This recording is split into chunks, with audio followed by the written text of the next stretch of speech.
La Roche-sur-Yon, au Conseil général de Vendée. 5 sénateurs de la délégation aux entreprises du Sénat reçoivent une trentaine d'entrepreneurs locaux.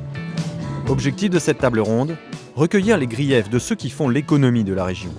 Et ils ne mâchent pas leurs mots pour confier leur désarroi.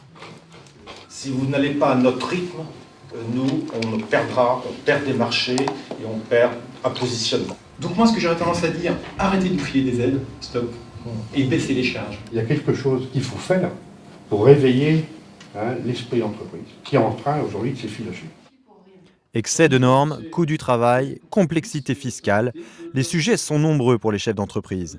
Ils saluent tout de même ce contact avec les parlementaires pour faire passer leur message. Le cri du cœur, c'était laissez-nous travailler, donnez-nous de l'air pour que justement on puisse avancer, parce qu'on a en France les salariés qui sont compétents, qui sont capables de s'investir dans leur entreprise.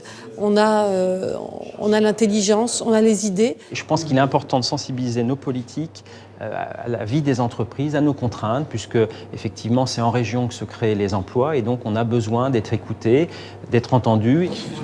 Et si la Vendée a été choisie pour cette première visite, c'est pour le côté représentatif de son tissu économique. C'est une terre d'entrepreneurs.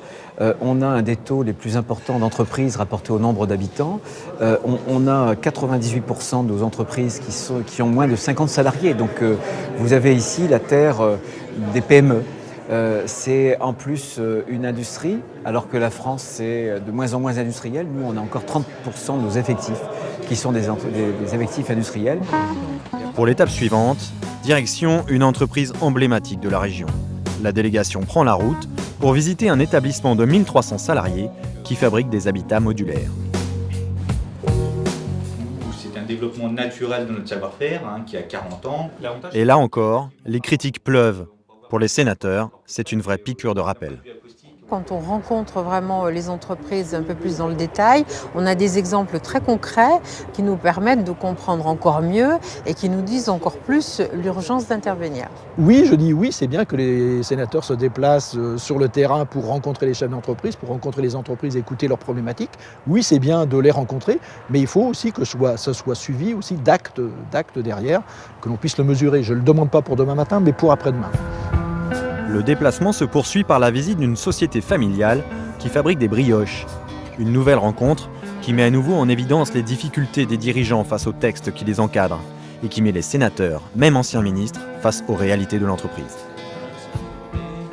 Nous, on doit exercer beaucoup mieux notre contrôle sur l'application des lois et éviter nous-mêmes, par nos amendements ou nos propositions de loi, de leur compliquer la vie.